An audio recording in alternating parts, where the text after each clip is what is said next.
हज़रत हसन ने जब सुलह कर ली तो हज़रत हसन की फिर कुछ अरसे के बाद वफ़ात हो गई।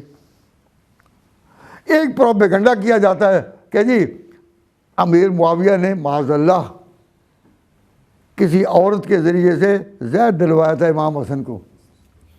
तो भाई अगर ये वाक़या हो तो आपकी अकल क्या कहती है? अगर ये वाक़या हो तो फिर हुसैन जो हज़रत हसन के भाई थे वो मदीना में रहेंगे, वो मुआविया को छोड़ेंगे नहीं, फिर तो छोड़ जाएंगे। सुलह दोनों भाइयों ने की थी।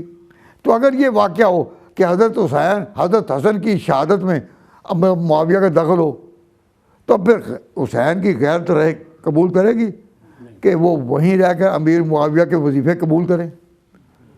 तो अमीर मुआविया के दौर में आखिर तक हज़रत हुसैन वहीं रहे। और जब हज़रत हुसैन ने इरादा कर लिया, हज़रत हुसैन वहीं रह रहे थे और अमीर मुआविया फौत भी हो गए और हुसैन वहीं थे। मालूम हुआ उनकी कोई लड़ाई हज़रत मुआविया से नहीं। जब आगे अगला जानशीन उनका यजीद हुआ तो हुसैन ने फिर सब्र किया कि अब वो करबला चले।